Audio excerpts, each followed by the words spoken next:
Hi everyone, Comic Book Reviewer here.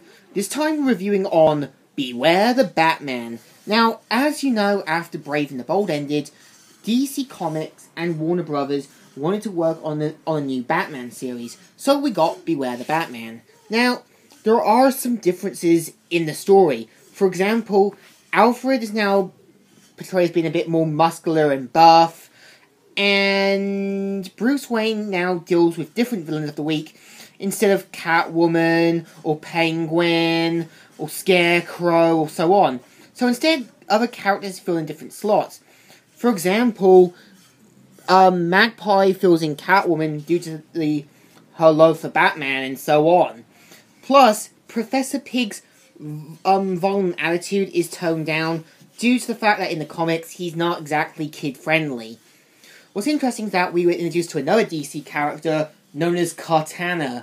Now, Cortana was a part of the Outsiders, and instead of wearing her traditional costume, she wears like a sort of Lucy Liu outfit style with a sword and stuff.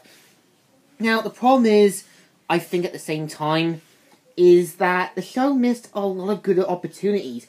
For example, when Barbara Gordon is introduced in the show, she doesn't become Batgirl. Instead, she becomes her other mock taker, known as Oracle. So instead of being wheelchair-bounded, she's now portrayed as wearing sunshades and expert on the computer and such.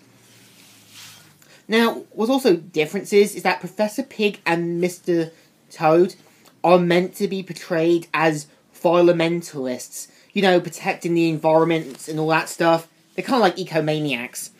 Now, other characters like Joker, also like Catwoman, Riddler, Scarecrow, Mr. Freeze, Mad Harriet, and even definitely Gearhead never appear in this. They're taking away the most iconic characters and use less known characters. This reminds me a lot of Spider-Man the New Animated Series. Why? It mainly uses characters that that were just created for the show in Spider-Man series, and there was some from the comics that did appear. Well, in this, they're just less known characters, but just thrown in. Now, there are some good sides to it. For example, Batman is portrayed a bit more younger, but the only problem is the Batman voice. It doesn't really sound strong or powerful like Kevin Conroy, and doesn't sound like the one from Batman, the Batman. I would have liked to have seen a better Batman voice. That's the real problem. Now, at the same time, places like Arkham Asylum wasn't made in the series, so instead we had Blackgate Penitentiary. Now, also, another differences in the show is that, for example, like Anarchy, right here, is meant to portray as being Batman's arch nemesis, and there's nothing else we know about him, except that he might be planning all events in the series. Now, other characters do appear, which forms the series version of the Outsiders. Now, certain characters like Killer Croc, Two-Face, and even the Penguin do appear in certain episodes. This kind of reminds me a bit like Spider-Man the New Animated Series, where certain characters do appear and so on. Even Ra's al Ghul does, but the problem is, no Talia, or no Nisa. So instead, Lady Shiva kind of fills in that role. Now, there are some good episodes, and there are some ones you feel could have been better. I get that it's trying to use less known characters to get younger fans or kids who have no idea who these characters are interested.